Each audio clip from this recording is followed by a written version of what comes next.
ہم نے انسان کو پیدا کیا ہے اور اس کے دل میں ابھرنے والے وسوسوں تک کو ہم جانتے ہیں. ہم اس کی گردن کی رگ سے بھی زیادہ اس کے قریب ہیں اور ہمارے اس براہ راست علم کے علاوہ 2 کاتب اس کے دائیں اور بائیں بیٹھے ہر چیز ثبت کر رہے ہیں. کوئی لفظ اس کی زبان سے نہیں نکلتا جسے محفوظ کرنے کے لیے ایک حاضر باش نگران موجود نہ ہو. پھر دیکھو وہ موت کی جان کو بھی حق لے کر آ پہنچی. یہ وہی چیز ہے جس سے تو بھاگتا تھا اور پھر سور پھونکا گیا.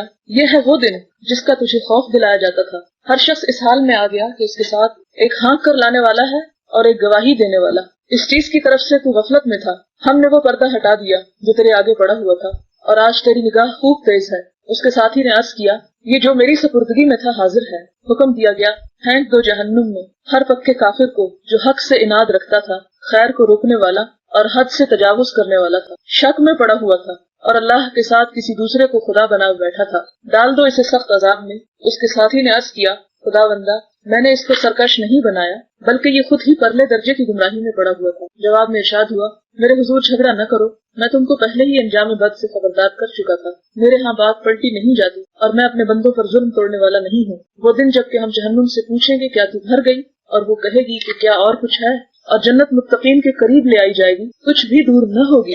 ارشاد ہوگا یہ ہے وہ چیز جس کا تم سے وعدہ کیا جاتا تھا، ہر اس شخص کے لیے جو بہت رجوع کرنے والا اور بڑی نگہداشت کرنے والا تھا، جو بے دیکھے رحمان سے ڈرتا تھا اور جو دل گرویدہ لیے ہوئے آیا ہے. داخل ہو جاؤ جنت میں سلامتی کے ساتھ. وہ دن حیات ابدی کا دن ہوگا. وہاں ان کے لیے وہ سب کچھ ہوگا جو وہ چاہیں گے، اور ہمارے پاس اس سے زیادہ بھی بہت کچھ ان کے لیے ہے. یہ سورۃ قاف کی چند آیات میں نے آپ کے سامنے رکھی ہیں. اللہ سبحانہ و تعالیٰ کی توفیق سے ہم سب یہاں جمع ہوئے ہیں. حضور صلی اللہ علیہ وسلم نے فرمایا وہ دل جو خدا کو یاد کرتا ہے اور وہ دل جو خدا کو یاد نہیں کرتا، اس کی مثال مردہ اور زندہ انسان کی سی ہے. وہ انسان مردہ کی طرح ہے جس کے دل میں خدا کی یاد نہیں، اور زندہ ہے وہ جو اپنے خالق کو یاد رکھتا ہے. یہاں اللہ کی اس محفل میں بیٹھ کر بھی اگر ہمارے دلوں میں خدا کی یاد نہیں اور خدا کی عظمت نہیں تو پھر ہمارا یہاں آنا اور آ کر چلا جانا ہمیں کچھ فائدہ نہ دے گا. لہٰذا بہت ضروری ہے ہمارے لیے یہ بات کہ ہم اپنی پوری توجہ صرف اور صرف اللہ کے اس کلام میں رکھیں اور وہ چند باتیں سیکھنے کی کوشش کریں جو خدا ہمیں سکھانا چاہتا ہے. پہلی بات جس کا وہ ہمیں احساس دلانا چاہتا ہے وہ کیا ہے؟ وَلَقَدْ خَلَقْنَا الْإِنسَانَ. اور البتہ تحقیق ہم نے انسان کو پیدا کیا. کیا ہے انسان؟ اپنے آپ کو کیا سمجھتا ہے؟ کہاں بھاگتا پھرتا ہے؟ کہاں جانا چاہتا ہے؟ کتنا غافل رہنا چاہتا ہے؟ وَنَعْلَمُ. اور صرف اتنا نہیں کہ ہم نے اسے پیدا کر کے چھوڑ دیا کہ جو چاہے کرتا رہے، وہ آزاد ہو گیا. نہیں، اس کی یہ آزادی بہت محدود ہے، بہت تھوڑے دن کے لیے ہے. وہ ہمارے پورے کنٹرول میں ہے، پورے اختیار میں. نہ صرف یہ کہ اس کے ایکشنز، اس کی زبان اور اس سے نکلنے والے کلمات، بلکہ اس کے دل میں اٹھنے والے خیالات تک بھی.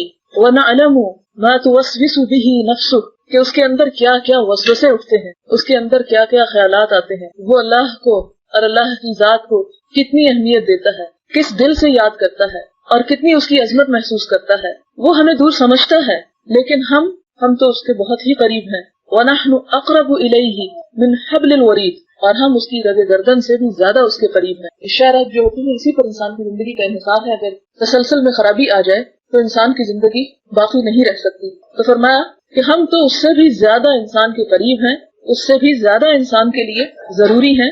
اذ يتلقى المتلقيان عن اليمين وعن الشمال قعيد. یہ تو ہم اسے جانتے ہیں لیکن اس کے علاوہ بھی ہم نے اس کے لیے 2 فرشتے دائیں اور بائیں بٹھا رکھے ہیں، جنہیں قرآن پاک کی ایک اور صورت میں کرام کاتبین کہا گیا، جو معزز لکھنے والے، جو اللہ کے ہاں بہت مقام رکھتے ہیں. اس کے دائیں اور بائیں بیٹھے ہیں، لکھ رہے ہیں. ان کے لکھنے کی حالت کیا ہے؟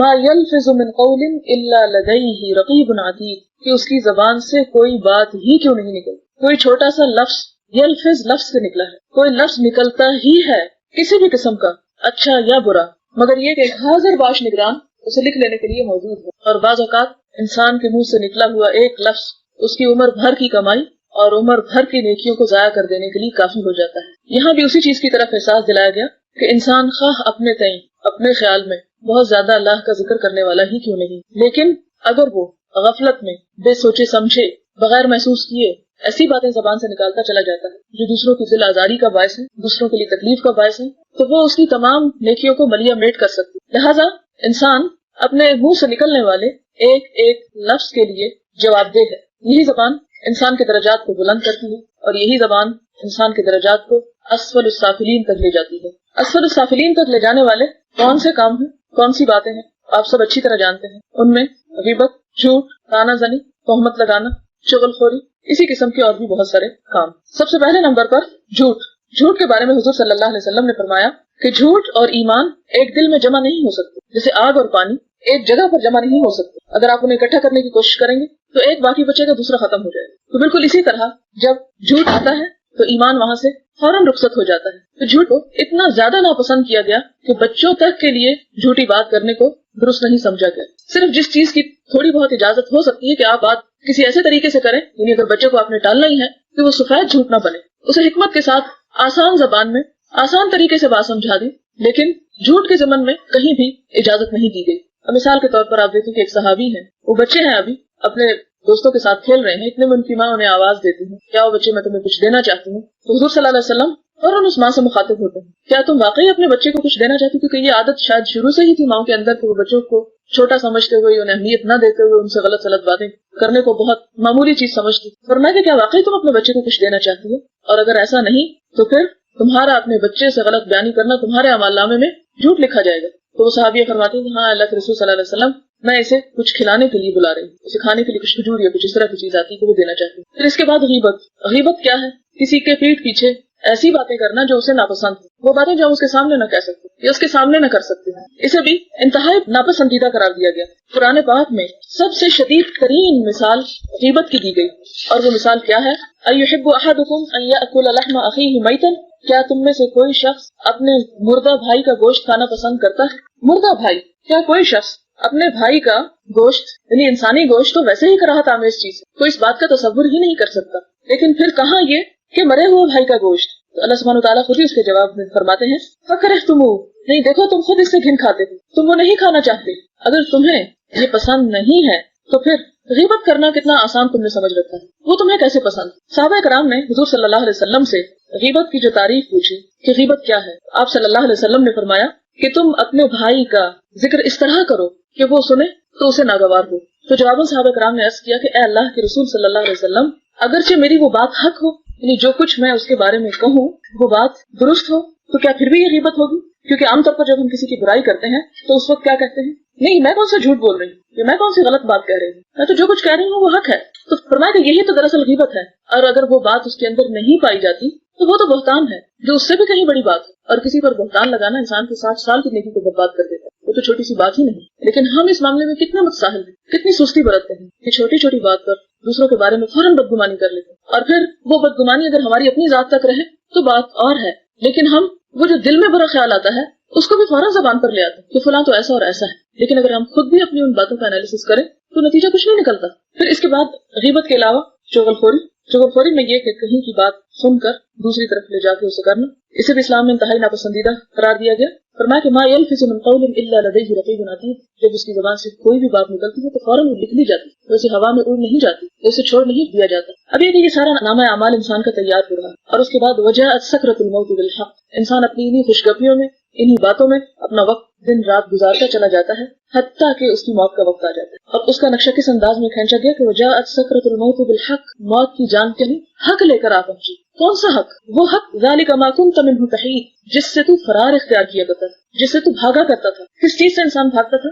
موت سے. موت کا ذکر نہیں سننا چاہتا، موت کی بات نہیں کرنا چاہتا، موت کے بعد میں آنے والے حالات کے بارے میں غور و فکر نہیں کرنا چاہتا. اور اس کا اظہار ہماری ساری زندگی کرتی ہے کہ ہم اپنے دنیا کے گھروں کو سنوارنے کے لیے کس طرح دن رات مصروف ہیں، کیا کچھ نہیں کر رہے، حلال حرام کی ہمیں پرواہ نہیں، اپنے اور پرائے کے حقوق کا ہمیں خیال نہیں، کسی چیز کا ہمیں احساس نہیں. لیکن اپنی اس آخرت کے لیے ہم کتنی کوششیں کر رہے ہیں، ہم کیا محنت کر رہے ہیں، ہم کیا تکلیفیں اٹھا رہے ہیں، ہم کیا قربانیاں کر رہے ہیں. ہم میں سے ہر شخص صرف اپنے بارے میں سوچے، ہم میں سے ہر شخص صرف اپنے بارے میں غور و فکر کرے، کیونکہ ہمارا یہ مزاج بن چکا ہے، ہمارا ایک خاصہ بن چکا ہے کہ ہم جہاں بیٹھتے ہیں دوسروں کو ڈسکس کرتے ہیں، دوسروں کے اوپر نکتہ چینی کرتے ہیں، دوسروں کے بارے میں باتیں کرتے ہیں، دوسروں کی غلطیوں کو کھنگالتے ہیں. لیکن کبھی ہمیں لمحے بھر کی فرصت نہیں ملی کہ ہم اپنی برائیوں پر بھی نظر ڈالیں، ہم اپنے آپ کو بھی دیکھیں کہ ہم کیا کر رہے ہیں، ہماری کہاں کوتاہی، ہم میں کہاں کمی ہے. اور اس کمی کو جانچنے کے لیے صرف یہ چند لمحے ہم یہاں بیٹھ کر ہی اپنے آپ کے بارے میں غور کریں کہ ہم میں سے کتنے لوگ ہیں جنہوں نے اللہ کی کتاب کو، اللہ کے کلام کو واقعی سمجھا ہو، صرف سمجھا ہو.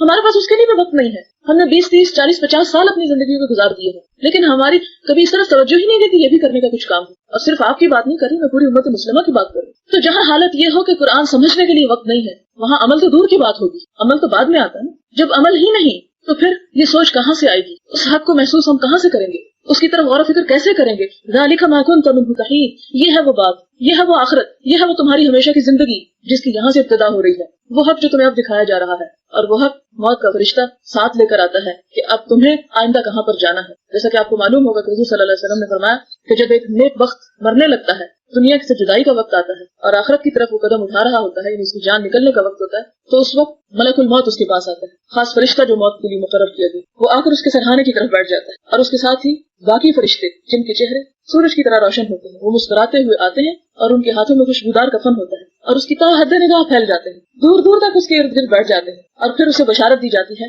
اور اس طرح آسانی سے اس کی جان نکالی جاتی ہے جیسے بارش کا قطرہ بادل سے نکلتے چلے جاتے ہیں، اسی طرح اس کی جان بھی آسانی سے نکلتی چلی جاتی ہے۔ اس کے برعکس وہ شخص جو دنیا میں خدا کو بھولا رہتا ہے، غافل ہوتا ہے، منافق ہوتا ہے، کافر ہوتا ہے، اس کی جان نکالنے کے لیے جو ملک الموت آتا ہے، انتہائی تندخو، انتہائی شدید، وہ آ کے اس کے سرہانے کی طرف بیٹھتا ہے اور اسے کہتے کہ اے خبیث روح نکلو اب تم باہر۔ دوسرا جو نیکی کا فرشتہ ہوتا ہے کہتا ہے اے نفس مطمئنہ آؤ تم اپنے رب کی طرف چلو، آج تمہارے واپسی کا وقت ہے۔ لیکن اس کے برعکس نفس خبیثہ کو کہتا ہے کہ اے خبیث روح چلو، اور اسے شدید طور پر جھڑکتا ہے، اور اس کے ساتھ ہی ایسے فرشتوں کی فوج آتی ہے جن کے ہاتھ میں انتہائی بدبودار قسم کا کفن ہوتا ہے، انتہائی خشن کا لفظ آتا ہے کہ بڑا جیسے کھدر کا اور بہت سخت قسم کا کپڑا ہوتا ہے جس میں اس کی روح لپیٹنے کے لیے وہ منتظر ہوتے ہیں۔ پھر وہ فرشتے چاروں طرف پھیل جاتے ہیں اور ہر طرف خوفناک اور بھیانک منظر اس کے سامنے پیش کرتے ہیں۔ پھر اس کے بعد وہ شدت کے ساتھ اس کی جان نکالتے ہیں، تاکہ اس طرح کے لفظ آتے ہیں کہ اس کی عصب یعنی ایک ایک رگ اور ایک ایک ذرے کے اندر جسم سے جب وہ نکلتے تو ٹکڑے ٹکڑے ہو جاتی ہے۔ پھر اس کے بعد اس کو لپیٹ کے وہ آسمان کی طرف چلتے ہیں۔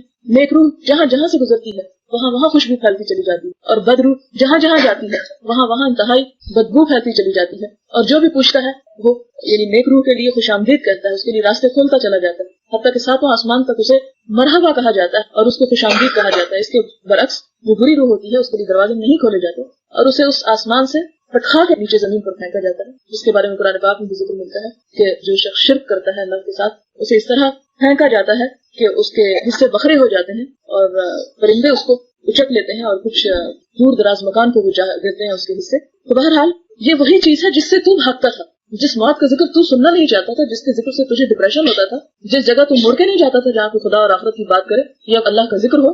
پھر یہ مرحلہ تو گزر گیا، موت آئی، اب سامنے آ گیا کہ اب آئندہ انجام کیا ہونے والا ہے۔ ونفخ فی الصور، اب کیا؟ پھر سور پھونکا گیا۔ ذالک یوم الوعید، یہ ہے وعدے کا دن، یہ ہے وہ چیز جس کا تم سے وعدہ کیا جاتا تھا اور تم اس کی طرف سے غافل تھے۔ اب کیا ہوگا؟ حشر کا میدان ہوگا، وجاءت کل نفس، ہر نفس آئے گا۔ کون ہر نفس؟ کل نفس ذائقۃ الموت، ہر وہ جس نے موت کا مزہ چکھا ہوگا۔ کس حال میں آئے گا؟ معہا سائق، ایک اس کے ساتھ اس کو کھینچنے والا ہوگا، گھسیٹنے والا ہوگا، کیونکہ انسان جو مجرم ہوگا خاص طور پر وہ آگے نہیں بڑھنا چاہے گا، وہ نہیں جانا چاہے گا، وہ ڈرے گا، کہتے مجھے یہی چھوڑ دو، میں نہیں جاتا، میں نہیں حاضر ہوتا، میں نہیں پیش ہوتا، میرے پاس کچھ نہیں ہے جو میں منہ دکھا سکوں۔ وہ شہید اور ساتھ ایک اس کے گواہ ہوگا۔ تو اللہ سبحانہ وتعالیٰ کیا فرمائیں گے؟ لقد كنت في غفلة من هذا، تم انہی چیزوں کے بارے میں غفلت میں پڑے ہوئے تھے۔ اور آج ذرا ہم اپنی حالت دیکھیں کہ صبح کے وقت اٹھتے ہیں، فجر کے وقت سب سے پہلے کیا خیال آتا ہے؟ ایمانداری کے ساتھ ہمیں سے ہر شخص صرف اپنا جائزہ لے، ہر شخص اپنا جائزہ لے، کیا لے کر اٹھتے ہیں دل میں؟ نماز پڑھتے ہیں، کیا حالت ہوتی ہے نماز کے اندر ہماری؟ کتنا ہم یاد کرتے ہیں خدا کو، اس میں مسلسل دنیا کی باتیں سوچتے رہتے ہیں، یہ ناشتہ بنانا ہے، وہ خریدنا ہے، وہ تیاری کرنی ہے، وہ کچن میں یہ پڑا ہے، فلاں جگہ یہ پڑا ہے، وہاں یہ لے کے جانا ہے، وہاں اس کو یہ بھیجنا ہے، اس کو فون کرنا ہے، اس کو ریسیو کرنا ہے، دنیا بھر کے کام ساری نماز میں یاد کرتے ہیں، اللہ اکبر کرتے ہیں اور سلام تک سب دنیا ہی دنیا، اس آخرت سے غافل۔ پھر وہاں سے اٹھتے ہیں، پھر اگر کوئی توفیق ہے قرآن کھولنے کی، کچھ پتہ نہیں کیا کہہ رہے ہیں، لعنت اللہ علی الکاذبین پڑھ رہے ہیں تو لعنت ہو جھوٹوں پر، اور اٹھ کے بند کرتے ہی فوراً جھوٹ کا کاروبار شروع کر دیتے۔ پھر اس کے بعد کچھ ہی ہوتے ہیں جنہیں نماز نصیب ہوتی ہے، اکثریت جا کے بازاروں میں دیکھ لیں کیا حالت ہے، گھروں میں جا کے دیکھ لیں، عشاء کی نماز کے وقت جا کر دیکھ لیں کہ 8 بجے ڈرامہ شروع ہوتا ہے، بیٹھتے ہیں جو 9 بجے ختم ہوتا ہے، اتنے تھکے ہوئے ہوتے ہیں کہ تھوڑا بہت کھا پی کے اور کام کر کے بستر میں چلے جاتے ہیں اور ہوش نہیں ہوتی کہ اللہ کا بھی ذکر کرنا ہے۔ چلے بڑے بوڑھے تو کہیں کچھ کرتے ہیں کہ اپنی نوجوان نسل کا ہم حال دیکھ لیں کیا ہو رہا ہے، کس طرف ہم چلے جا رہے ہیں۔ تو اللہ سبحانہ وتعالیٰ فرماتے ہیں لقد كنت في غفلة من هذا، تم ان باتوں کی طرف سے دراصل غفلت میں تھے، دنیا کے ہر کام کا، کھانے کا، پینے کا، سینے کا، سلانے کا، گھر بنانے کا تمہیں بڑی فکر تھی، تمہیں بڑی پریشانی تھی، تمہیں بڑی اس کی سوچ تھی، صرف اپنے لیے نہیں اپنی اولادوں تک کے لیے کہ ان کے پاس کیا ہوگا اور کیا نہیں ہوگا۔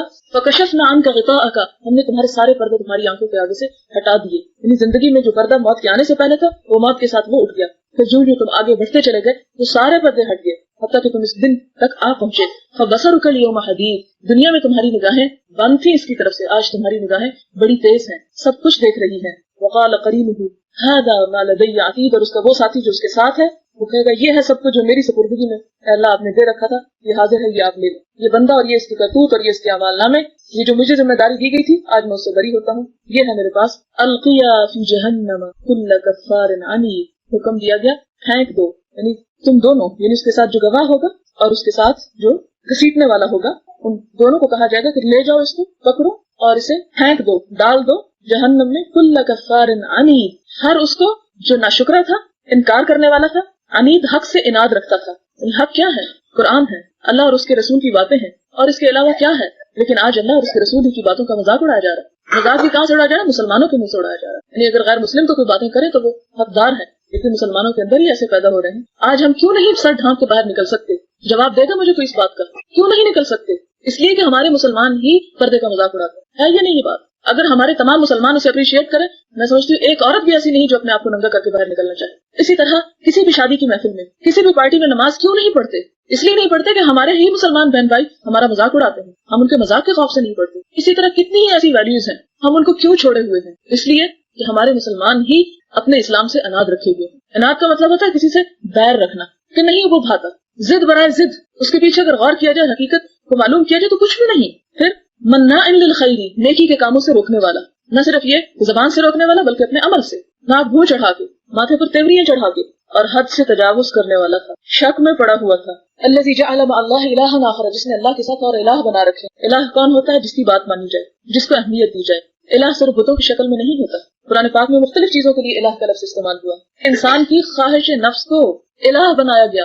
افرأیت من اتخذ الہہ ہواہ، کیا تم نے کبھی دیکھا ایسا شخص جس نے اپنی خواہش نفس کو اپنا خدا بنا رکھا ہو؟ خدا خواہش نفس کو بھی الہ کہتا ہے۔ یہاں پر الہ صرف اس معنی میں نہیں ہے کہ اس نے کوئی اور خدا بنا رکھا ہے، یعنی خدا کے علاوہ کسی اور کو خدا بناتا ہے، یہ خدا سمجھتا ہے۔ الہہ ہواہ، اپنی خواہش نفس اس کی الہ بنی ہوئی ہے کہ وہ خدا کے اطاعت نہیں کرنے دیتی اس کو، اسے یہ باتیں اچھی نہیں لگتی، اس کا دل نہیں چاہتا کہ وہ خدا کی طرف بڑھے۔ اسی طرح نہ صرف یہ کہ خواہش نفس کو بلکہ شیطان کو بھی الہ بنایا گیا، جسے سورۃ یاسین آپ پڑھتے ہیں، وہ شاید روز پڑھتے ہیں، اس میں اللہ سبحانہ وتعالیٰ فرماتے ہیں کہ لا تعبدوا الشیطان، شیطان کی عبادت نہ کرو۔ تو عبادت انسان کس کی کرتا ہے؟ الہ کی کرتا ہے نا۔ تو یہاں شیطان کو بھی الہ بنایا گیا کہ خدا کی چھوڑ کر اس کے وسوسے اور اس کی باتیں، وہ خوشنما چیزیں جنہیں خدا غلط کہتا ہے اور وہ ہمارے سامنے خوشنما بناتا ہے اور ہم اس پر لبیک کہہ دیتے ہیں، ہم اس کے آگے سر جھکا دیتے ہیں۔ القیاہ فی العذاب الشدید، ڈالو اس کو شدید عذاب میں۔ قال قرینہ ربنا ما اطغیتہ، اس کے ساتھی نے عرض کیا خداوندہ میں نے اس کو سرکش نہیں کیا، ولکن کان فی ضلال بعید، بلکہ یہ خود ہی پرلے درجے کی گمراہی میں پڑا ہوا تھا۔ اب یہاں اس کا ساتھی کون؟ اس کا ساتھی ہر وہ شیطان جو ہر انسان کے ساتھ لگا ہوا، کیونکہ انسان جب اسے پکڑا جاتا ہے نا کسی بھی جرم میں، تو انسان کی کیا عادت ہوتی ہے؟ ہمیشہ یہ کہتے ہیں نہیں یہ میرا نہیں قصور، یہ فلاں نے مجھے کہا تھا، یہ فلاں کی وجہ سے میں نے کیا، یہ اس نے مجھے کہا، یعنی ہمیشہ انسان تعویلیں ڈھونڈتا ہے۔ ہم میں سے ہر شخص سمجھتا ہے کہ وہ کہاں کہاں غلط ہے، اور کبھی بھی غلطی کرنے کے بعد ہم ایڈمٹ نہیں کرتے، ہم فیصلہ نہیں کرتے، نہیں وہ وجہ بنا، وہ سبب بنا، اس نے میرا وقت ضائع کیا، اس نے کیا، ہمیشہ دوسروں پر الزام، اور خود بری ہونے کی کوشش کرتا ہے۔ تو اس وقت کچھ لوگ اپنے دوستوں کو بنائیں گے، کچھ لوگ اپنے پیروں کو اور اپنے لیڈروں کو سمجھیں گے کہ انہوں نے ہمیں گمراہ کیا، جیسے کہ آپ سورۃ البقرہ میں پڑھ چکے ہیں کہ اس دن جو لوگ پیروی کیے جائیں گے اپنے پیروکاروں سے بیزار ہو جائیں گے اور کہیں گے کہ ہم نے انہیں نہیں کہا تھا کہ تم ہمارا پیچھا کرو، یہ ہمارے پیچھے چلو، یہ ہم نے انہیں گمراہ نہیں کیا تھا۔ اسی طرح انسان جب دوستوں پر ذمہ داری ڈالنے لگے گا تو دوست بھی پیچھے چھڑا جائیں گے، حتیٰ کہ تمام رشتہ دار فرار حاصل کریں گے انسان سے۔ یوم یفر المرء من اخیہ وامہ وابیہ وصاحبتہ وبنیہ، انسان اپنے بھائی سے، اپنے شوہر سے، اپنے باپ سے، اپنے بیٹے سے، تمام کے تمام انسانوں سے بھاگ جائے گا، یعنی کسی کو نہیں وہ کام آئے گا، وہ الگ ساتھ چھوڑ جائیں گے۔ تو آخر میں انسان کیا کرے گا کہ یہ شیطان نے مجھے گمراہ کیا تھا، شیطان بھی تو پھر استاد ہے، وہ بھی اپنا آپ چھڑا جائے گا اور کہے گا نہیں میں نے تو نہیں اسے سرکش کیا، جیسے کہ اور بھی قرآن پاک کی مختلف صورتوں میں یہ مضمون بیان ہوا ہے جس میں وہ کہے گا کہ نہیں میں نے تو بس اس کو بلایا تھا اور یہ خود ہی چلا ہے، میرا اس پر کوئی زور نہیں تھا، میں نے اسے مجبور نہیں کیا تھا کہ تم غلط کام کرو، میں نے تو اسے ایک چیز کی راہ دکھائی تھی اور اس راہ کو اس نے خود ہی اختیار کیا، خود ہی پسند کر لیا۔ قال لا تختصموا لدي، اللہ سبحانہ وتعالیٰ فرمائیں گے میرے حضور یہاں جھگڑا نہیں کرو، مت جھگڑو اور مت ایک دوسرے کو مورد الزام ٹھہراؤ کہ اس نے کیا اور وہ کہے گا نہیں اس نے خود کیا۔ وقد قدمت الیکم بالوعید، میں نے تمہیں دنیا میں ہر طرح سے آگاہ کر دیا تھا، تمہیں ڈرا دھمکا دیا تھا کہ یہ اور یہ غلط کام ہے، ان کا انجام یہ ہوگا، وہ تم نے کیا اور اس کا منطقی انجام تمہارے سامنے آ گیا، لہذا جھگڑا کرنے سے سزا نہیں ٹال سکتی۔ اب دیکھیں کہ مثال کے طور پر اگر کوئی شخص چوری کے جرم میں پکڑا جاتا ہے تو کیا عدالت اسے اس بات پر چھوڑ دے گی، اس کے اس کہنے پر جی میرے وہ بھائی نے مجھے کہا تھا کہ تم چوری کر کے لاؤ فلاں چیز، کبھی بھی نہیں چھوڑے گی۔ تو اسی طرح اللہ سبحانہ وتعالیٰ کے حضور جو کہ خود ہی حقیقت جانتا ہے بہتر طور پر، صرف اس لیے کسی کو نہیں چھوڑ دیا جائے گا کہ دوسرے اس کے غلط کام کا سبب ہے۔ ہر انسان کو اللہ نے خود عقل، آنکھیں، دماغ، دل اور تمام آزاد دے کر پیدا کیا اور اسی کا ان سے امتحان ہے، وہ دوسروں کی اس پر ذمہ داری نہیں ڈال سکتا۔